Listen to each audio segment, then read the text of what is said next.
Welcome back.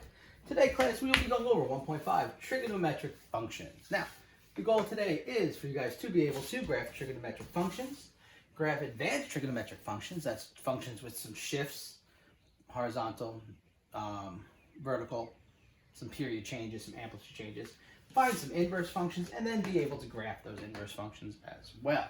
All right? Well, let's get beginning with some easy stuff. The three basic trig functions is, remember, as I point to you, yell out your answers. You should have said sine. You should have said cosine and, of course, tangent. There are three functions that are trig functions related to these. The first one is cosecant. Now, what is the relationship between sine and cosecant? Cosecant is its reciprocal, right? So 1 divided by sine x gives you cosecant x, all right? If you want to actually plug this into a calculator, you would say sine whatever the angle was, and then just do 1 divided by that answer, and that's how you get your cosecant. What's related to cosine? You should have said secant, and that's related by 1 divided by cosine x equals your secant x. What's related to tangent? Cotangent. And once again, 1 divided by tangent x is what cotangent x equals. Now we're going to be able to figure out how to graph each one of these momentarily. First thing you need to know is what the period is. Now, what is a period? What do you think? You should have said the value of your answer you have before you repeat it. All right, so when does this graph right here repeat? Well, let's look at it. Right there. Plus or minus 2 pi. Now, this is like a parent function. This is every time you start with a basic function, you always start with plus or minus 2 pi. All right, so that's your basic sine, cosine, tangent, cosecant, secant, cotangent. That's all the basic periods for that. Now, right here, between 0 and 2 pi, my graph goes up, down, up. This is a sine curve. And then you see again, period repeats, and it also repeats when you go to the negative side. Amplitude is the highest and lowest points of your graph. Highest point of this graph is A, in this case it's 1. Lowest point of this graph is a negative A, in this case it's negative 1. All right, if you wanted to find your amplitude, you would just take the distance between these two, divide it by 2, and that would be your amplitude. All right, and your amplitude is always starts as a positive value, and then you go up that amount and down that amount from the center of your trig function. Frequency. How often the graph repeats. So you're using your period to find your frequency. Usually between two, like a start point and an end point. Now what happens here is here's your period, and then after your period, what do? You repeat it. And after you repeat it, what do? You repeat it again, okay? And then you can also repeat it to the left. And in typical sine, cosine, all trig functions, the period, if there is no limitations, goes from negative infinity to infinity. All right, let's get down to how to graph these. Now, this isn't really 100% necessary, but it's always a good thing to know how to graph these from your memory, not just looking up things. I know you can always, with the internet now, look up everything. Oh, how do I graph a sine curve? Use your calculator, type in sine x, look at the graph, and it tells you. It's always good to know how to do this from scratch. Now, number one, if you're going to type these numbers in your calculator, you have to make sure your calculator is in radian. Number two, if you're going to use a unit circle, you may. If you're going to use some trig formulas, you can do that as well. Remember, sine is actually, when you had the little triangle in geometry, sine was so, opposite over hypotenuse. That's where you get all this stuff from. Now, the way this works is, the period we said before was 2 pi. Sine, if I type sine 0 into my calculator, I would get 0. Okay, so it starts at 0. Now, when I do these things, I always like to do a start and end point. So I start at 0, ends at 0, right? But between the two, I'm going to go up to 1, down to 0, down to negative 1, back up to 0. So that's my sine curve. So this right here between 0 and pi is pi over 2. Sine pi over 2, in parentheses obviously, gives you 1. Sine pi gives you 0. Sine 3 pi over 2 gives you negative 1. Sine 2 pi gives you 0. Connect the things. The points have a little curvature to it, and that is the beginning of your wave function. Now, if I want to push this to the left, instead of ending at 2 pi, I start at negative 2 pi. And I do the same thing here. Up, down, down, up. All right? And now if I want to repeat this and keep on going, at 2 pi, up, down, down, up. At 4 pi, start at 4 pi, up, down, down, up. All right? Now, these are always broken into 4 quadrants, you can say. So from the first quadrant, you go from 0 to the amplitude. Second quadrant, amplitude to 0. Third quadrant, 0 to the negative amplitude. And the fourth quadrant, the negative amplitude back to 0. All right? Also, a typical sine curve, all the zeros are at all the pi's, or n pi, where n is an integer. Remember, an integer is any natural number, any number that's not a decimal. It can be negative, it can be 0. All right, so that's sine. Cosecant, how did we say the relationship was with cosecant? Yes, we did. We said it was 1 over sine. See, I heard you. All the way from over here, all the way from the past. Now, what does that mean? Anyone? Any clue? What that means is I just divide all these things by 1 and I replot it down here. Now what's this? This is my first one. If I divide 1 divided by 0, what do you get? You should get undefined. 1 divided by 0 is undefined. Now how do you represent 1 undefined on a curve? Anyone remember? Word begins with an A, S, Y. Asymptote, very good. So you have an asymptote where this is 0. Your cosecant is 0. Now, is there any other places where this is 0? At pi. So at pi, I also have another asymptote. Where else? At 2 pi. At 2 pi, I have another asymptote. Now, that takes care of some asymptotes. We'll do the rest later. Let's get the stuff between these asymptotes. All right? So, this point right here. What is 1 divided by 1? 1. So, point remains 1. Now, what do I do at this point? I'm between these two asymptotes, so this graph can't go through them. So it's restrained between 0 and pi. All right, so I can do one of two things. I can either go, one of 4 things. I can have a parabola going up, parabola going down. I can come down and up, right? Or I can go increase throughout. What are we going to do? So best thing to do to figure this out is take a guess. And your guess was up, hopefully. Ready to move on? I'm going to do that to you. I'm going to show you why it's up. Take some points. Take this point right here. This point, we don't care about the x's because the x's are exactly the same. Right? The f of x, the y value, here is 3/4, right? If I did 1 divided by 3/4, it's the reciprocal, it's 4/3. 4/3 is about 1 1/3. So where you have 3/4 on this graph, this is 1 1/3. Notice as you're going down, this graph is going up. Pick another point. Pick about a half. 1 divided by a half, reciprocal of 1/2 is 2. So where I have 1/2 on this graph would be up to 2. This isn't really drawn to scale. This is like kind of smushed down because I'd have to put stuff all the way up there. And let me pick another one. Let me pick a quarter here. What's the reciprocal of a quarter? 4. So that would actually be all the way up here. So see, as you get closer to 0, all right, when you divide by the inverse, or you divide 1 divided by your answer, which is the inverse, this answer gets closer to infinity. Same thing here. As I go towards 0, this answer goes towards infinity. Now, let us check another piece out. 1 divided by -1 is -1. So this point right here, -1. Now, what do you think happens as I get closer to 0? It gets closer to infinity. Because all these numbers are negative, though, it doesn't get closer to infinity. It gets closer to negative infinity. Negative infinity. So the graph is going down. All right. Hopefully that explains to you where you actually get this graph from. Because a lot of times you can just memorize it, draw the graph. But knowing how it actually comes about makes it a lot easier, makes the comprehension a lot better.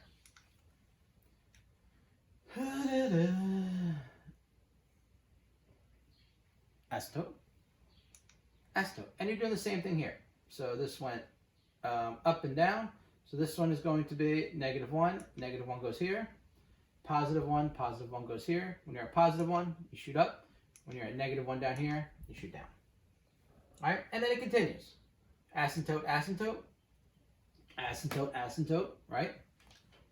Down, up, down, up, down, up. So it like alternates. Got it? And look at, here's your period. Up, down, up, down, up, down, up, down. Some asymptotes between. Got it? Now that you know the concept, cosine will be a lot easier. So, cosine. You know what cosine 0 is? Type in a calculator. All right, so cosine starts at 1, goes down to 0, negative 1, 0, 1. And that is your cosine curve, all right, in the first period, from 0 to 2 pi. Cosine is actually pretty similar to sine. All you're doing is you're taking the sine curve and you're pushing it over pi over 2. So cosine equals sine. Now, plus pi over 2 means you're actually, wait a second. That should actually say minus pi over 2 because you're shifting it to the right. So you're shifting it all over. So it's the sine curve. You're just pushing it pi over 2 to the right. So like I said before, that's a minus. I don't know how that slipped through. All right, anyway. If I go from the left, instead of ending at 2 pi, I start at 2 pi, down, down, up, up. And as you can see here, that's my sine curve, right? See how it's shifted? Oh, no, that's right. So if I take my sine, cosine. Oh, okay, so it's cosine plus pi over 2 equals sine. That's how I messed it up. All right, so if I take my sine curve, all right, and shift it to the left pi over 2, I get cosine. So that's actually right. I'm probably confusing you a bunch right now. I'm sorry. All right, anyway.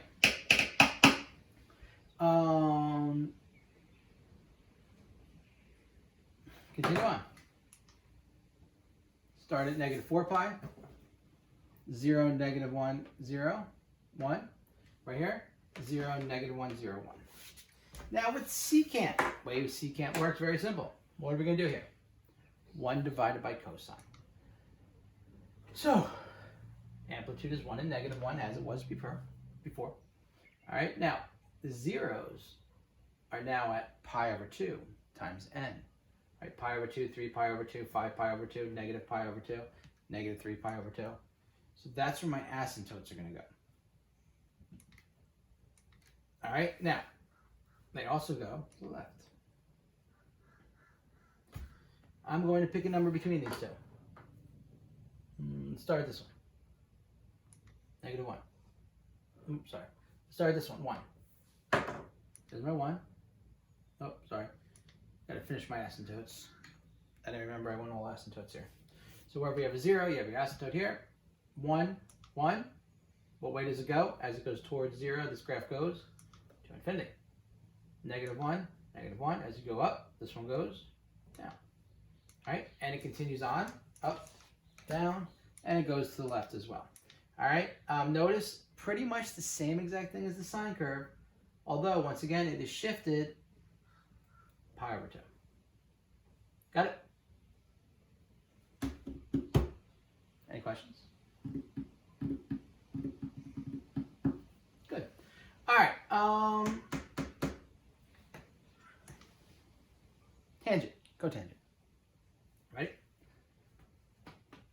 What does tangent equal? Sine over cosine. All right.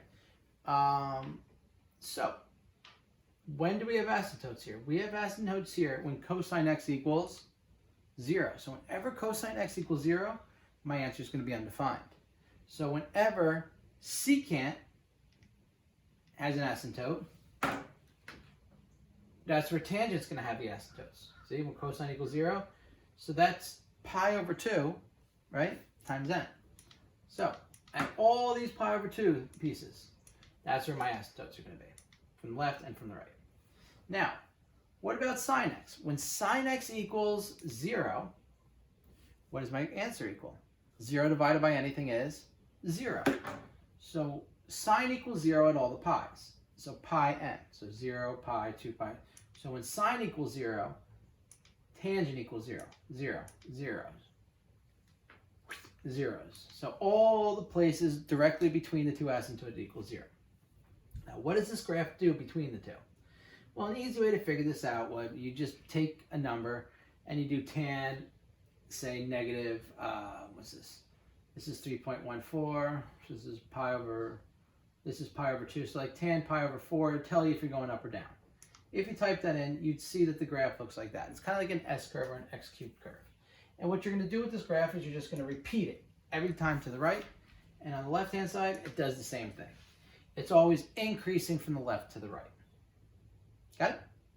That's the tan curve. The cotangent curve, reciprocal. So every time you have asymptotes, it's 0. Every time you have zeros at all the pi's, you have asymptotes. So right here, asymptote, right? Because that is cosine over sine. It's the opposite. So when sine x equals 0, your answer is undefined. All right, so asymptote, asymptote, asymptote, asymptote, right? 1, 2, 3, 4, throw your asymptotes down. Wherever you have an asymptote up here, down here it's corresponding to a 0. So at all the pi over 2 times ends, it is 0. Because when cos x equals 0 now, your answer is 0. So you got 0, 0, 0, and zeros. Now, since we're doing reciprocal, remember as you get closer to 0, start here.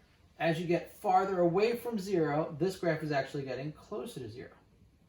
And now right here, here's your 0. As you get closer to 0, what's the graph doing?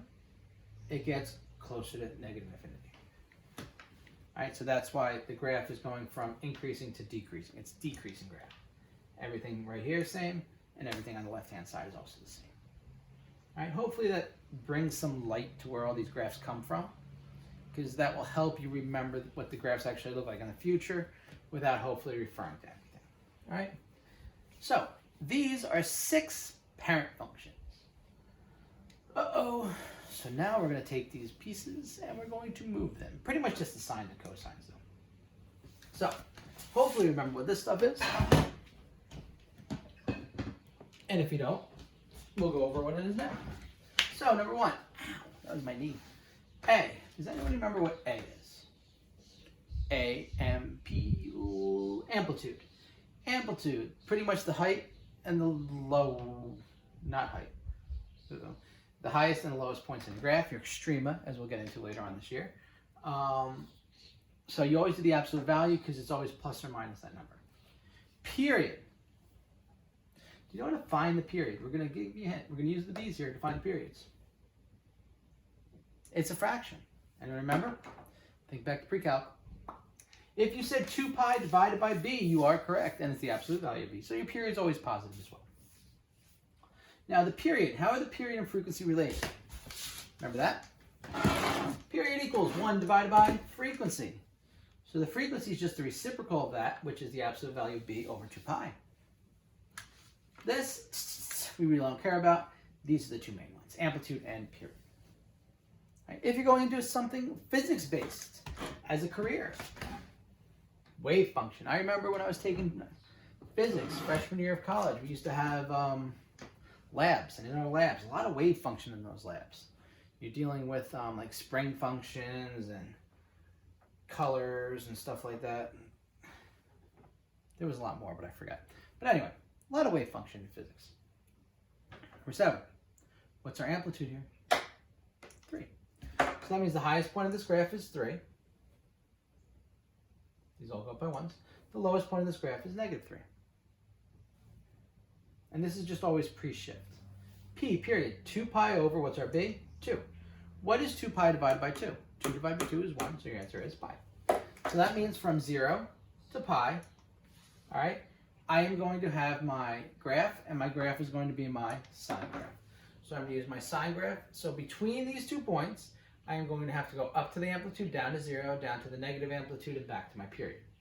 All right, now, this is how I personally do it, and I think it's easier this way. You can do this however you want. You're your own person. Start at 0 as a sine. Now, I start at 0, I end at 0. I know my period's pi, so I'm going to say, okay, I start at 0, I end at 0. Now, this just helps me with my quadrants, because I have to break this down into 4 quadrants. And if there's more there, like 8, sometimes a lot of people shift one over by a little bit. But me being a visual person, being able to break things down in halves, helps me a lot. So then I go, okay, so what's halfway between 0 and 0? Another 0. So I go, okay, these there. That's halfway between. I can see that. How? There's a dash between each one. Now, what I do here is I go up to the amplitude. So between these 2, I go up to 3. Between these 2, so down to 0, down to the negative amplitude, which is negative 3. And then I go, okay, my graph. And now I have to keep on repeating this graph. So to repeat this graph, repeats on the right-hand side. I go, okay, start point. I put my end point down. I go, okay, put my new middle point. So I go up, down, up. And there we go. Now when I do the left-hand side, you have to graph the left-hand side too, not just the right. You're going to do both sides. A lot of students get lazy and they just want to do the right. You're doing the left as well. You're doing the whole entire graph. Otherwise, I wouldn't have wasted all this time making this side of the graph. Now, take your period, pi. I make it negative, so I'm going to start at negative pi. I'm going to put my start point here. Up, down, up. Now, if I want to keep on moving to the left, I have to move another pi. Here, up, down, up. That's it. That is shifting. Sorry, not shifting. That is graphing a graph. Got it? I want you guys to take out problems 8 and 9.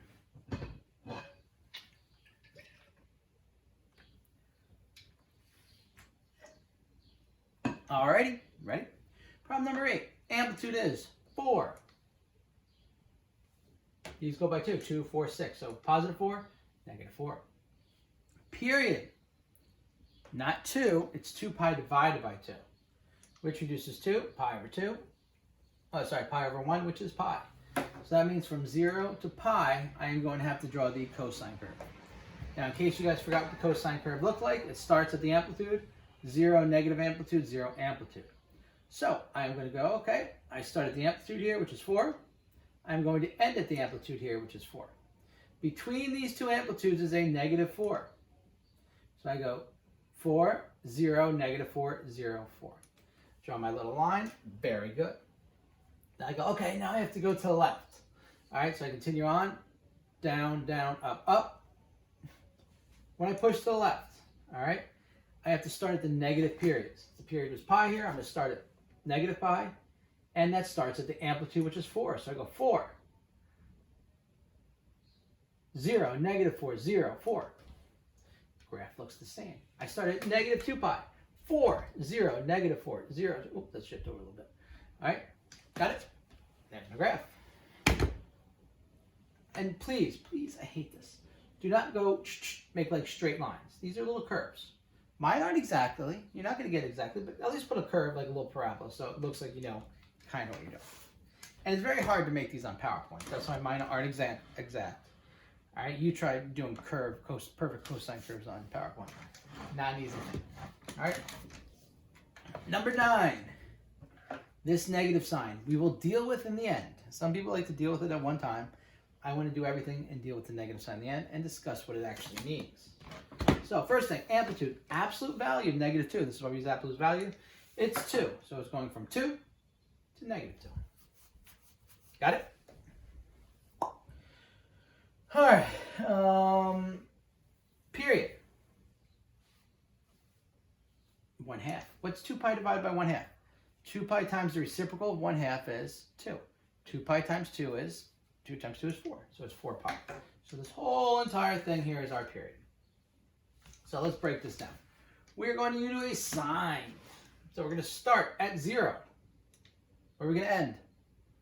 At 0 at our period, which is 4.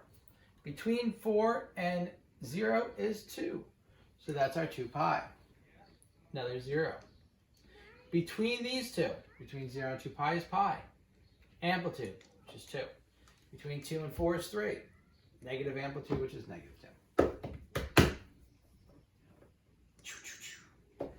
Dashed yellow line. Why is it dashed yellow? You will see. We're going to do the same thing on the left-hand side. So instead of starting at 0 to 4 pi, we go negative 4 pi to 0.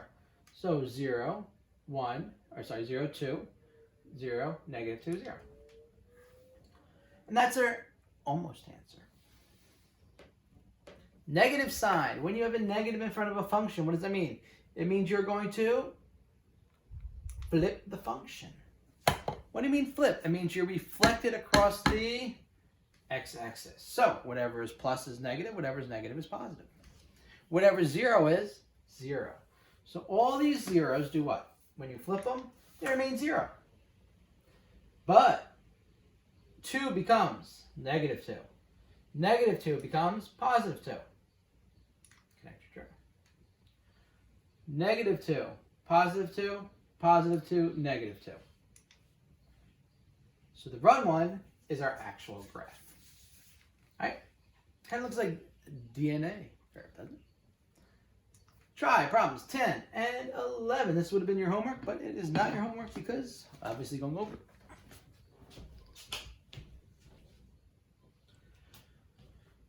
Alrighty. Ready? Amplitude. Absolute value of 1/2. Negative 1/2 is 1/2. 1/4, 1/2, 3/4, so halfway between. Period. 4 pi. 2 pi divided by 4 is pi over 2, or 1/2 pi. So this right here, 1/2 pi, is our period. What is our graph? Cosine. So start at the amplitude, which is negative 1/2. You end at the amplitude, positive 1/2, which is positive 1/2. Between the two of them, you have a negative 1/2, and you cross through the zeros between them. All right? You continue on. Down, down, up, up. All right? These graphs, like I said, aren't perfect, but they give you the right idea. You're going from negative 1/2 to 0, so this starts at your amplitude, which is 1/2. I'm going to continue on. All right? Right here, do the same thing. Got it? Any questions? No? Good. Oh, wait! Question! Where'd that negative come from? So, all the zeros do what? They stay 0, right? Because we're going to flip it over the x-axis. Positive goes to negative, 0. Negative goes to positive, 0. Positive goes to negative. All right? We continue on. We continue on. We continue on. So the red is our actual graph. If you want and go, oh, I see this is negative right away. Instead of going, start here, can I start here and just go backwards to begin with? Of course you can. But this way, I think it helps a lot of students out more. Pretty much you just take the graph and you're flipping it upside down. Problem number 11. 3 becomes 3. Period. Pi. Oh, so we got 3 and negative 3. 2 pi divided by 1/4 is 8 pi. So 8 pi is our entire period. So we're dealing with the sine curve here. We start at 0. We end at the period here, which is 0. Between these two, half of it is 4 pi. Between these two is 2 pi. So that goes up to 3, down to 0, down to negative 3, up to 0. And you do the same thing over here. You start at negative 8. You start at 0. You're going to go up to 3, 0, negative 3, 0. 11 a lot easier than 10, right? Of course it is. You all good? Getting the hang of these? Awesome. Let's go to the do now. You're going to be experts soon enough. Worry about the negative last. 2 is our amplitude. Absolute value of 2 is 2. 8. 2 pi divided by 8 is 1/4 pi. Ooh, so this one's going to be a crunchy one. So that means between these two, we do this. Now, panic sets in. There's not enough boxes. You guys could do half a box, right? You can figure that out. So being that this is cosine, I start at the amplitude, which is 2. I end at the amplitude, which is 2. Between these two is a negative 2. So just where there's no box between the two, right, in your first quadrant, you go 0. Between these two, you got a 0. It's okay. From 1/4 to 1/2, I have to do this again. All right? Every one of these is your period. So start here, end here, end here. All right? These pieces are all your halves. So you go 0, negative 2, 0, 2. 0, negative 2, 0, 2. 0, negative 2, 0, 2. All right? Oh, this is the fun looking one. Here, you're going to start at negative 1/4. If you want to put these dashes here to help you, you can. 2, 0, negative 2, 0. Okay, and then it just continues on.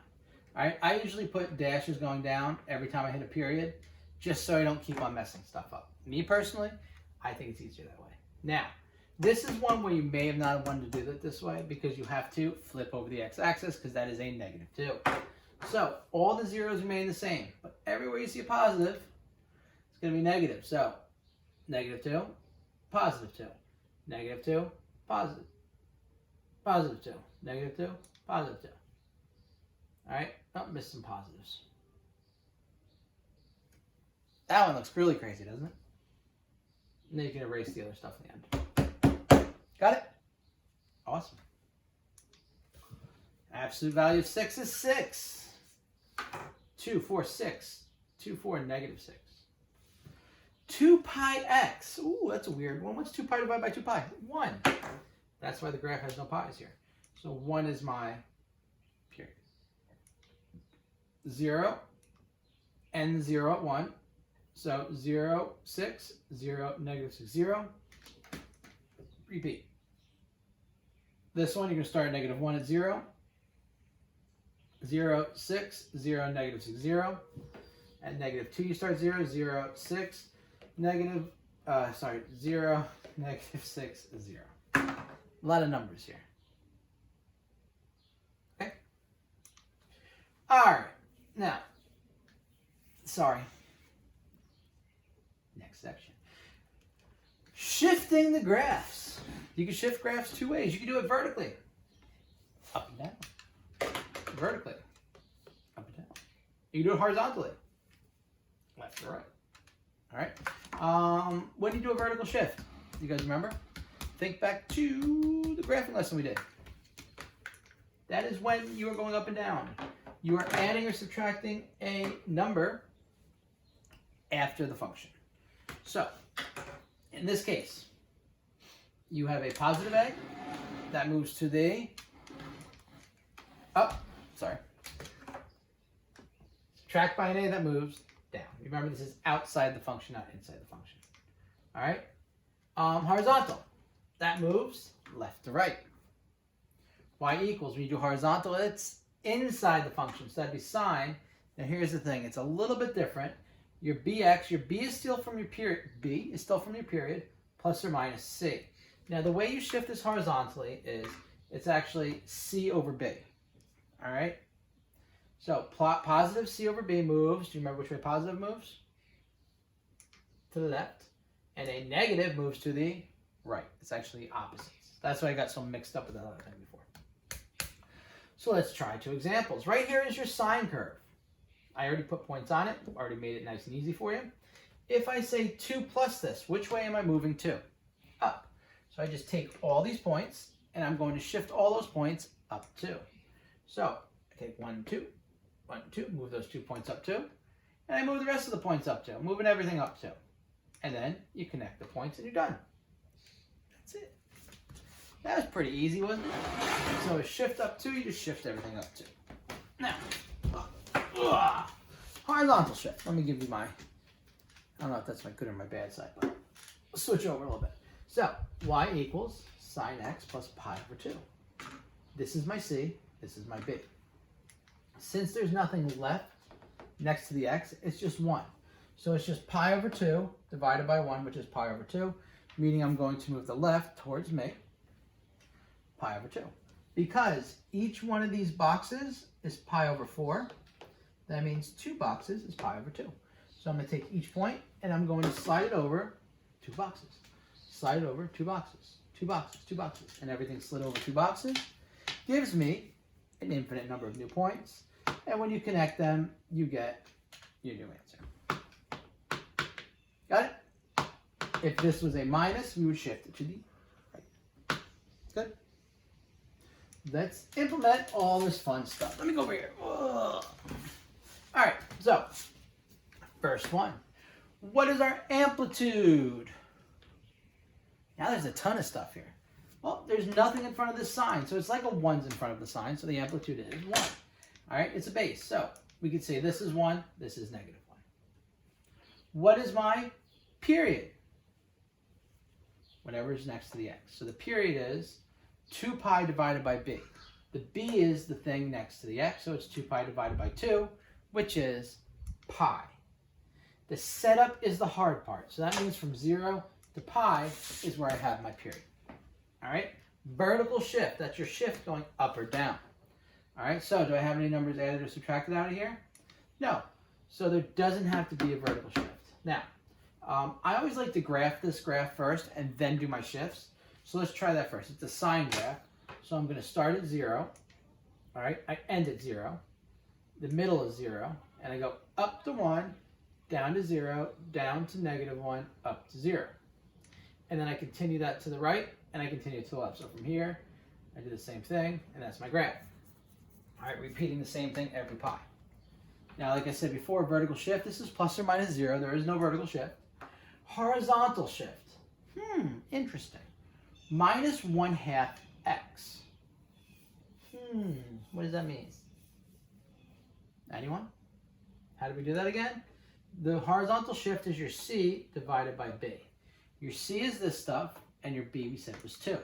So it is negative 1/2 pi, don't forget the pi, divided by 2. All right? Now this is the same as negative 1/2 pi times 1/2, which is negative 1/4 pi. And because this is negative, you're moving it to the right towards me. So this is pi over 2. Each box is pi over 4. So I'm going to take each one of these and slide it over. All right? And then take the top one, slide them over. All right? Take the bottom one, slide that over. And then I draw my new graph. All right? That's it. Not too terrible, right? A little bit terrible. You'll get the hang of it. All right, amplitude. Amplitude here is 3. 1, 2, 3. Look at that. How do these always match up so perfectly? Because I make them. Period. 1/2. 2 divided by 1/2 is 2 divided by 2 times 2 over 1, which is 4 pi. All right. So, oh, wait. What does that mean? This is 2 pi. So since the period's 4 pi and we're only given a graph to 4 pi, that means this is only what? It's only going to be half of the graph. Okay? So I know we start here and we go here, but I'm only doing half this graph. All right, so if this is my whole graph and this is my period, half of the graph would be what? Here's the 4 pi. So we got 0, this is your 3. If I did the whole entire graph, I'd end up at 4 pi here. So at 2 pi right here, I don't know if you can see, it's a little small. I'm at negative 3. At negative 2 pi, I'm over here. I'm only doing the middle part of this graph. So I go negative 2 pi, then pi is 0, and then I got a 3 there. So this is the one side, and then this is the other side. Because I'm not doing the whole graph. I'm just doing a portion of the graph. I'm just doing this part of the graph right here. All right? Now, vertical shift. No, not anymore still. Not anymore. There still is none. That makes more sense. Horizontal. Pi over 2 divided by 1/2. 1/2 divided by 1/2 is 1. So there's a horizontal shift of pi. And because this is positive, I move to the left. So I'm going to take all these points, move them a whole pi left, pi left, pi left, pi left. All right? And then there's going to be one over here that's going to come up to the pi left. And that's how my graph looks like. It looks like a nice little sine curve. All right? Nothing ever comes out perfect. That's why I did something like this. I could have gave you pretty graphs all the time, make it really easy, but you got to learn there is some mistakes that have to be made sometimes. Got it? All right. Let's move to the next one. All right. I want you guys to attempt these problems. Just got to throw on the charger real quick. Make sure my computer does not die mid-lesson. Because that would stink. All right, so this one right here, your amplitude. This is from the Do Now 1.5b. What's your amplitude? Absolute value of negative 2, which is 2. All right? 2, negative 2. Next thing, P for period. B is 2, right? So 2 pi divided by B. Absolute value of B, 2 pi divided by 2 is pi. There's my period. We're going to get this sine curve in there. So we're going to go 0, 2, 0, negative 2 pi. And continue to the right. So we start at negative pi here. We go on, we go to the right, and we go to the left. All right, so that would be our graph, but their vertical shift. Oh, there we go. Finally got a vertical shift. That means we're going which way? 1. Up 1. Up. But before I shift, flip over the x-axis. Oh, we got a bunch of things here. So instead of being at positive, negative, negative, positive, positive, negative, negative, positive, we switch. So right now we're dealing with this light blue. Vertical shift. Where's the vertical shift? 1 up. Horizontal shift. Pi and we got a b. So the way to do pi is we're going to take all these points, we're going to move them up 1. We'll do it all at the same time. It's going to be c over b, so pi over 2. And we're going to move it, since it's positive, we move it to the left. So pi over 2 would be 2 boxes, so we're going to move up 1, to the left 2. All right, up 1, left 2, up 1, left 2. They all go up 1, left 2s, and you end up with a graph that looks something like this. It's crazy, isn't it? Crazy looking.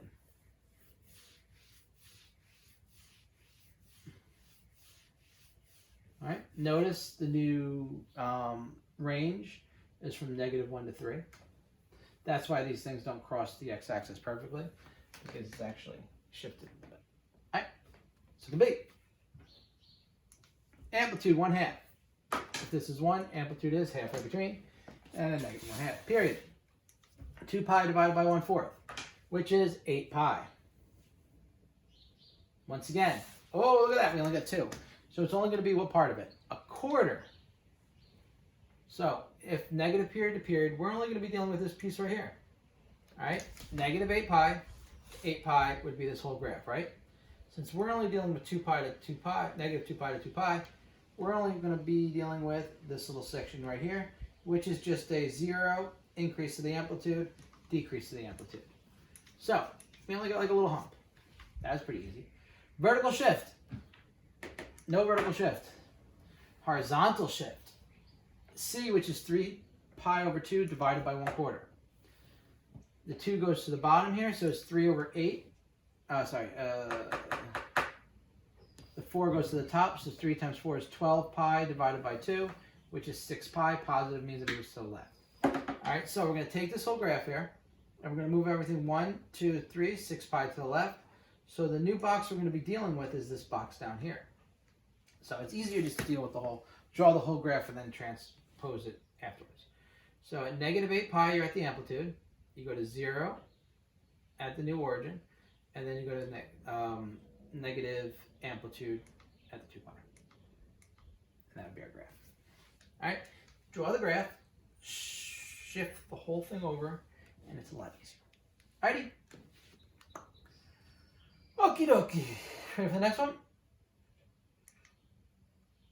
Inverse functions. So we're going to be done with them for now. Now we're going to take out a whole bunch of inverse functions. This is actually a lot easier. So the title should have been Trigonometric and Inverse Functions. I don't know why the book just goes Trig Functions. Oh well. A function of g is the inverse if. Now what do? F of g of x. X in the domain of, what do you think? G. Or if you have g of f of x, x is in the domain of f. There's the real rule. Let me explain what this means. So when you take an inverse function, what do you do with the x and the y? You switch the x and the y's. All right, so you're going to switch the domain and range. Now it doesn't always make the functions perpendicular, cross, or do things like that, or anything like that. So I put a nice little thing down here. So function 1/8 would become what? X and y are switching. It would be, what do you think? We'll do that later. Inverse function. So f of x, how do you represent that? With f of -1x. Got it?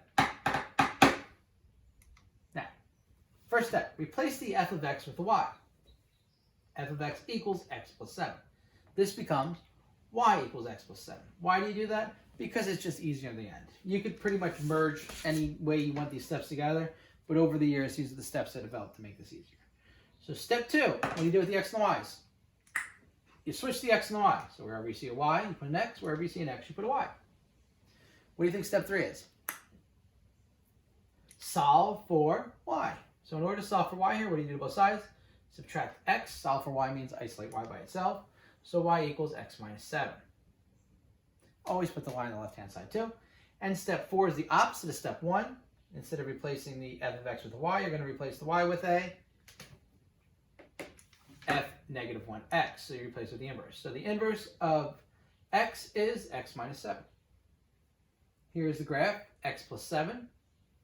Inverse x minus 7. So let's check our answer. 1/8 becomes 8/1. We're switching the x and y's, right? Let's see. 8 minus 7, is that 1? Yes. So it's 9 minus 7, 2. 10 minus 7, 3. Good. Let's check it this way. X plus 7. 1 plus 7, 8. 2 plus 7, 9. 3 plus 7, 10. If I actually graph this, it would just be a graph down here. All right? Because the x's are the same, so the slopes are the same. The only thing really changing here is the y-intercepts. Got it? The graphing part doesn't matter as much. I don't even know why I put that. I think I just want to make a cool little graph for you guys. Got it? Let's go through some problems. So I want you guys to try 17, 18, 19. Here are the rules back here. You're going to find the inverse of the function. So, you ready? Step 1, f of x equals x minus 3. So that becomes y equals x minus 3. Step 2, x equals y minus 3. Solve for y. You add 3 to both sides. You get x plus 3 equals y. All right, or y equals x plus 3. Last step, f negative 1x equals x plus 3. All right, now right here, see how I just moved the y to this side, move this to this side? We're going to merge those in one step. But just so you know, you get the hang of what I'm doing. Got it? And that's it. Why do you guys try it? 18, 19. Now what you're doing is you're doing opposites. So when you see subtraction, you do addition. Addition, do subtraction. Multiplication, division. Division, multiplication. Square root, squared. Cubed root, cubed. Cubed, cubed root, and so on. Got it? Y equals 1/3 x. What do I do to solve for switch? X equals 1/3 y. Multiply both sides by 3. 1/3 of 3 is 1. 3 times x is 3x. F of negative 1x equals 3x. Problem 19. Oh, these are going to be so much easier. Y equals negative 10x. X equals negative 10y. Good? All right. Divide both sides by negative 10. Negative 1/10 x equals y. F of negative 1, x, the inverse of x, equals negative x over 10, negative 1/10 x. You could put either one. Good. Let's go to round 20. Y equals x to the 4th minus 13. X equals y to the 4th minus 13. Now we're going to do some multiple things. This is going to be good for your algebra too. We're going to really fix up your algebra. So you add 13 to both sides. Instead of raising to the 4th, you cube the fourth root of y. 4th root of y is just y. 4th root of x plus 13 is just the 4th root of x plus 13. And that is your answer. F negative 1 of x equals the 4th root of x plus 13. All right. Y equals, switch the x and the y. X equals y squared over 7 plus 101. You don't have to put the 1, 2s, and 3s and 4s here. This is just to show you. I'm trying to match this up with this in case you guys are following along. I used to not do these videos, so you'd have to match my notes to this stuff, and it was a little easier. Subtract 101 from both sides. Multiply by 7. So this becomes, distribute 7x minus 707 equals y squared, and square root them. So y equals the square root of 7x minus 707. Inverse of x equals the square root of 7x minus 707. I don't know why I put this one here. I didn't need to, but it fit, so that's probably why I did it. All right, problem number 22. Y becomes x equals square root of y plus 4. You have to square both sides.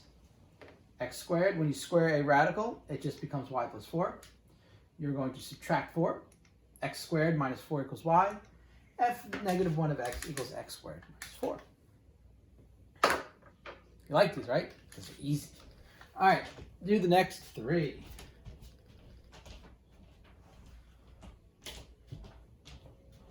All right. What were these? Homework? No, these are just easy problems. All right, so x equals 2y minus 3. Add 3 to both sides. X plus 3 equals 2y. Divide both sides by 2. So you have to divide the x plus 3 divided by 2.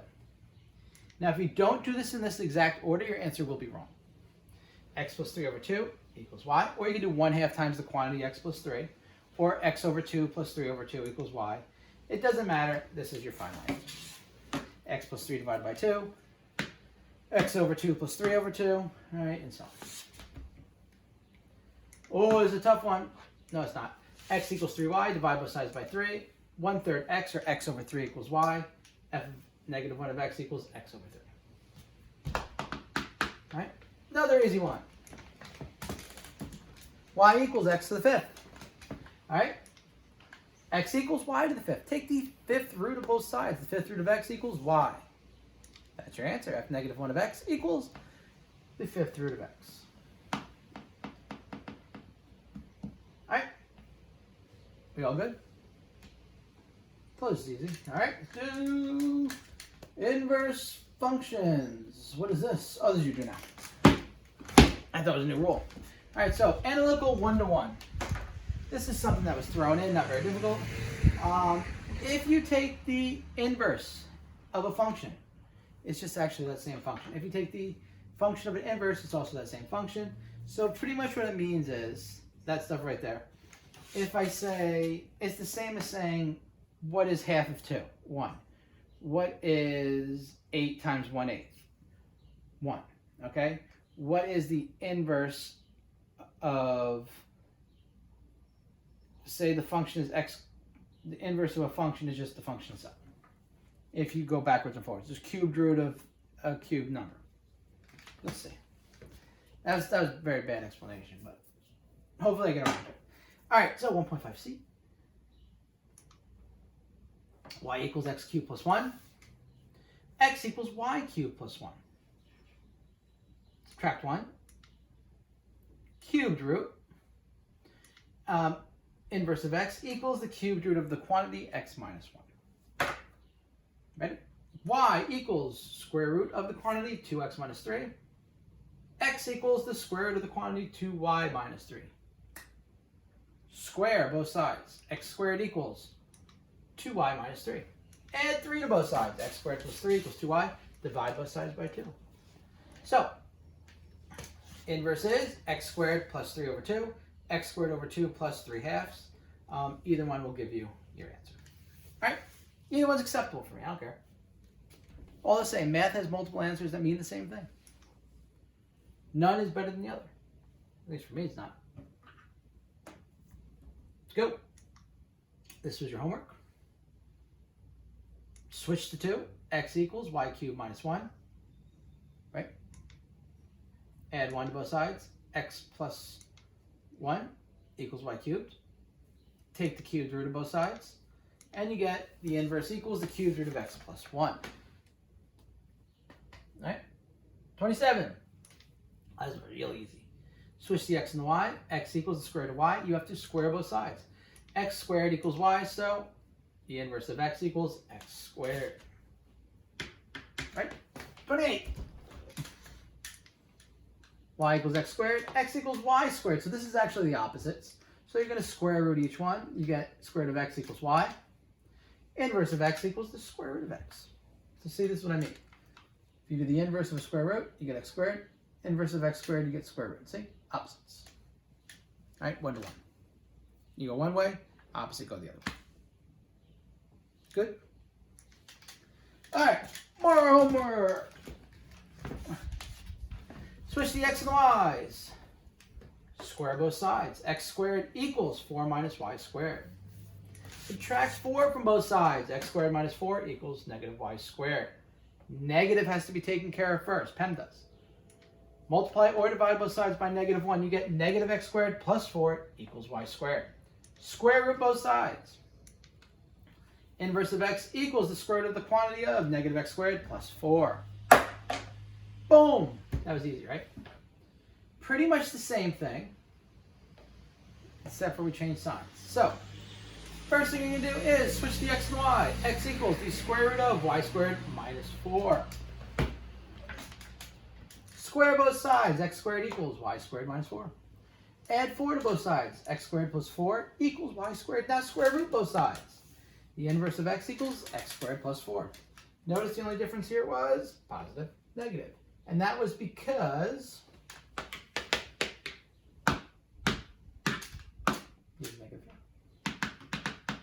got it? Any questions? No? All right, now we're going to finish off with, this is silly stuff, but part of the book, so we've got to do what the book says. This goes with inverse functions. Oh, this is actually one of the last slides. How can you tell graphically if something is an inverse function? So you can use the horizontal line test. So the reflective property of an inverse function, the graph of AB contains the graph of the inverse, then it contains BA. So what this says is if a graph contains, for instance, 1, 2, it would also contain 2, 1. So this one right here, not inverse. So you can just look at the A's and B's, and if they're flipped and they're mixed up, then it's an inverse. All right. This one, horizontal line test, it is an inverse if it's 1 to 1, or it doesn't have an inverse. So this one right here does not have an inverse because if I go over 1, although this is good, say I go 2 over negative 1, negative 1, 2, no good, because it just needs to be slid down just a little bit, then be good. This one does because the stuff is over. All right, horizontal lines. See, look at up, hit it twice, no good. Hit it once, good. Forget that whole slide. I don't like that one. All right, anyway, there we go. That wasn't too bad. What was that, about an hour? I thought it was pretty good. I messed up the first time too and I had to redo it, so it stunk. All right, anyway, trig functions. All we got left is some exponential functions left, and then we're done with the pre-calc review. All this stuff is not calculus. You're going to need it in order to solve calculus, and it is very important that you know how to do most of the stuff. Not all of it, but most of it. All right, so until next time, have a good day.